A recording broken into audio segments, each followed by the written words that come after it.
రెడ్డి గారి పాలన గురించి రేషన్ కార్డు అద్భుతం. సన్న బియ్యం వేయడం వల్ల నెంబర్ 1. తిరుమలగిరి అన్నారు కదా, తిరుమలగిరిలో ఎన్ని రేషన్ కార్డులు వచ్చినాయి? దాదాపు 20 రేషన్ కార్డులు వచ్చినాయి. గత 10 ఏళ్లలో ఒక్క రేషన్ కార్డు లేదు. మా పిల్లలే పెద్దగా పెళ్లిళ్ళకి వచ్చిన వాళ్ళకి కూడా రేషన్ కార్డు లేదు. ఇవాళ రేషన్ కార్డు వచ్చిందంటే రేవంత్ రెడ్డి పిల్లలు. అది సన్న బియ్యం వేయడం. ఎవరికైతే సన్న బియ్యం ఇచ్చిందో దాకా దొడ్డి బియ్యమే ఉపపచ్చ బియ్యం వచ్చింది. అదే ఇలా ప్రపంచంలో మొదటి ఇదొకటి. రుణమాఫీ అంటే 2 లక్షలు మాకైనాయి. అది కూడా కొన్ని కారణాల వల్ల చేసింది. కేసీఆర్ తప్పు వల్ల కూడా ఉంది రుణమాఫీ కాగడం. కేసీఆర్ తప్పిదం వల్లనే రేవంత్ రెడ్డి కూడా కొంచెం రుణమాఫీ అయినా 2 లక్షల వరకు రుణమాఫీ చేయగలిగింది. ఆయన 8% మా ఊళ్ళో 49%, 50% అయిపోయింది. సన్నకారు రైతు అనేటోడు రుణమాఫీ అందరికీ అయిపోయింది. ఏమైనా పెద్ద 100 ఎకరాలు 150 ఎకరాలు ఉన్న వాళ్ళకి రుణమాఫీ కాదు.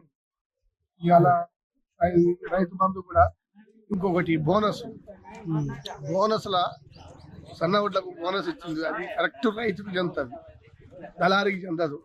తర్వాత కౌలు రైతుకు కూడా ఎంత పండించడం చెందుతుంది, కానీ భూమి కౌలుకి ఇచ్చిన వాళ్ళకి చెందదు. ఇది ఒకటి మనకు హైలైట్ చేసిండు. కౌలు రైతుకు పోదు, ధాన్యం పండించిన వాళ్ళకి 500 బోనస్. ఇది రాష్ట్ర స్థాయిలో కూడా లేదు బోనస్. ఇవాళ మన దగ్గర 500 బోనస్ ఇచ్చినట్టే రేవంత్ రెడ్డి. కొంతమంది బీఆర్ఎస్ వాళ్ళు రేవంత్ రెడ్డి పాలన బాగాలేదు, వాళ్ళు చేసిన తప్పు ఉత్తలో మీద రుద్దాలని ఏం చేసిండు? సన్న బియ్యం ఇచ్చిండా? ఇయ్యలే. రేషన్ కార్డు ఇచ్చిండా? ఇయ్యలే. ఏదో కూలిపోయిన కాళేశ్వరం కట్టిండు, 100 కోట్లు పోయినాయి. మా మండలం పిఏపల్లి మండలంలో ఏడ ఒక ఇల్లు కట్టిండో చూడమని.